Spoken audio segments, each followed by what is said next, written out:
Hi, hello, welcome. I am Akshay Shetty, final MCom from Government First Grade College, Hebri. Now, let me explain the topic of evolution of international monetary system. First of all, I will explain what is international monetary system. International monetary system is a set of internationally agreed rules, conventions and supporting institutions that facilitate international trade, cross-border investment and generally the reallocation of capital between nation states. International monetary system means in simple it is a system and rules that governs the exchange of money around the world between the countries. We must follow the rules and policy in exchange of currency between the countries because the use and exchange of money around two countries always has been establishment of standard one party exchange what he needs by the giving out of what the other party wants. ಒಂದು ಕಂಟ್ರಿಯಿಂದ ಇನ್ನೊಂದು country ಜೊತೆಗೆ currency exchange ಮಾಡ್ಕೊಳ್ಬೇಕಾದ್ರೆ ಆಗ ನಾವು ಗೌರ್ಮೆಂಟ್ನ ಕೆಲವು rules ಮತ್ತು ಪಾಲಿಸಿಯನ್ನು adapt ಮಾಡ್ಕೊಳ್ಬೇಕು. Lawful ಆಗಿ ಅಥವಾ ಲೀಗಲ್ ಆಗಿ ಒಂದು ಕಂಟ್ರಿಯ ಕರೆನ್ಸಿಯನ್ನು ಇನ್ನೊಂದು ಕಂಟ್ರಿಯ ಕರೆನ್ಸಿ ಜೊತೆಗೆ ಎಕ್ಸ್ಚೇಂಜ್ ಮಾಡುವ ಸಿಸ್ಟಮ್ಗೆ ಇಂಟರ್ನ್ಯಾಷನಲ್ ಮಾನಿಟರಿ ಸಿಸ್ಟಮ್ ಅಂತ ಹೇಳ್ತೇವೆ. Next, I will explain requirements of international monetary system. In that first one, adjustments. A good system must be able to adjust imbalance in balance of payments quickly and at a relatively at lower cost. Balance of payments means export and import must be tally. Suppose sometimes imbalance or balance of payments arises. In that time, we make adjustment in exchange rate. ಯಾವಾಗ balance of payment ಅಥವಾ ಡಿಸ್ಇಕ್ವಿಲಿಬ್ರಿಯಮ್ erase ಆಗ್ತದೆ ಆವಾಗ ನಾವು supply ಮತ್ತು demand price variation ಆಗ್ತದೆ. ಆಗ ನಾವು exchange ರೇಟನ್ನು ಅಡ್ಜಸ್ಟ್ ಮಾಡ್ಕೊಳ್ಬೇಕಾಗ್ತದೆ. Second one, stability and confidence. The system must be able to keep exchange rates relatively fixed and people must have confidence in the stability of the system. International monetary system always must be stable and confidence.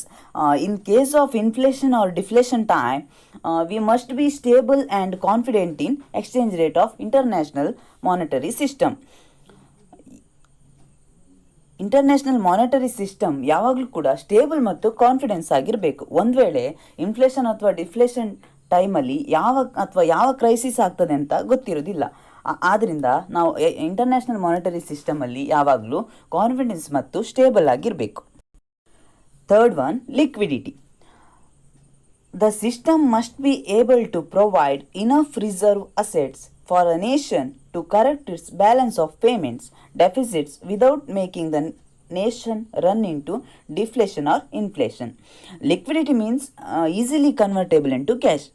A good international monetary system should provide sufficient good liquidity to the world. Sometimes deficit will comes in that time we must have liquid assets or cash. Liquidity ಅಂದರೆ ಈಸಿಯಾಗಿ ಕ್ಯಾಶ್ಗೆ convert ಮಾಡುವಂಥದ್ದು. International monetary ಸಿಸ್ಟಮಲ್ಲಿ ಯಾವಾಗ deficit ಬರ್ತದೆ ಅಂತ ಗೊತ್ತಿರೋದಿಲ್ಲ. ಅಂಥ ಟೈಮಲ್ಲಿ ನಮ್ಮ ಹತ್ರ ಲಿಕ್ವಿಡ್ ಅಸೆಟ್ಸ್ ಅಥವಾ ಕ್ಯಾಶ್ ಇದ್ದರೆ ಈಸಿಯಾಗಿ ಪೇಮೆಂಟನ್ನು ಮಾಡ್ಬೋದು. Next I will explain evolutions. In that first one, bimetallism. In the year 1875. Bimetallism is a monetary system in which a government recognizes coins composed of both gold or silver as legal tender. In this system, allowing the unrestricted currency of two metals, this system using the gold and silver for exchange of currency. ಇದು ಒಂದು monetary system ಬೈಮೆಟಲಿಸಮ್ ಅಂದರೆ. ಈ ಸಿಸ್ಟಮಲ್ಲಿ government ಕಾಯಿನನ್ನು recognise ಮಾಡ್ತಾರೆ. ಅದು gold ಮತ್ತು silver ರೂಪದಲ್ಲಿ ಇರ್ತದೆ. ಆ ಕಾಯಿನ್ಸನ್ನು ಗೌರ್ಮೆಂಟ್ ಅದಕ್ಕೆ ಇಷ್ಟು ವ್ಯಾಲ್ಯೂ ಅಂತ ಫಿಕ್ಸ್ ಮಾಡಿರ್ತಾರೆ. ಆದ್ದರಿಂದ ಇದನ್ನು ಎಕ್ಸ್ಚೇಂಜ್ ಆಫ್ ಕರೆನ್ಸಿಯಲ್ಲಿ ಯೂಸ್ ಮಾಡ್ತಾರೆ. Next one, classical gold standard. In the year 1875 to 1914. Gold standard was a system under which nearly all countries fixed the value of their currencies in terms of a specified amount of gold. In the earlier days, gold was used to storage of wealth and medium of exchange. Exchange of currencies through gold. In classical gold standard, gold is used to exchange the currency. Classical gold ಸ್ಟ್ಯಾಂಡರ್ಡ್ಸಲ್ಲಿ gold ಮುಖಾಂತರ ಕರೆನ್ಸಿಯನ್ನು exchange ಮಾಡ್ತಾ ಇದ್ರು. For example 10 gram ಗೋಲ್ಡ್ಗೆ ಇಷ್ಟು fixed price ಅಂತ decide ಮಾಡಿ ಅದರ ಮೂಲಕ ಕರೆನ್ಸಿಯನ್ನು ಎಕ್ಸ್ಚೇಂಜ್ ಮಾಡ್ತಾ ಇದ್ರು. Next one, interwar period. The classical gold standard was shattered by the outbreak of World War I. The system collapsed not because of an internal dilemma but because of an external violence. Classical gold standard shattered after the First World War and next introduced interwar period. In the interwar period, devalue the currency. Devaluation means decrease or ignore the currency. The currency will be lost their value. ಇಂಟರ್ವಾರ್ ಪೀರಿಯಡಲ್ಲಿ ಕರೆನ್ಸಿಯ ವ್ಯಾಲ್ಯೂವನ್ನು devalue ಮಾಡ್ತಿದ್ರು. For example, ಈಗ $1 10 coins ಅಂತ fix ಮಾಡಿದರೆ, ಆದರೆ ಅದನ್ನು send ಮಾಡಿದಾಗ ಅದಕ್ಕೆ ಹೇಳ್ತಾರೆ ಅದು 10 ಕಾಯಿನ್ಸ್ ಸಾಕಾಗೋದಿಲ್ಲ, ಅದಕ್ಕೆ 20 ಕಾಯಿನ್ಸ್ ಕೊಡಬೇಕು ಅಂತ. ಆದ್ದರಿಂದ ಈ 10 ಕಾಯಿನ್ಸ್ನ ವ್ಯಾಲ್ಯೂ ಲಾಸ್ ಆಯಿತು. ಇದಕ್ಕೆ ಇಂಟರ್ವಾರ್ ಪೀರಿಯಡಲ್ಲಿ ಕರೆನ್ಸಿಯ ಡಿವ್ಯಾಲ್ಯೂಯೇಷನ್ ಆಗ್ತದೆ. Next one, Bretton Woods system in the year 1945 to 1972.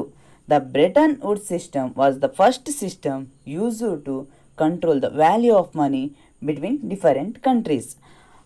Bretton Woods system used, why? Because just to control the value of money between different countries, do not increase the value of their country currency and do not reduce the value of other country currency.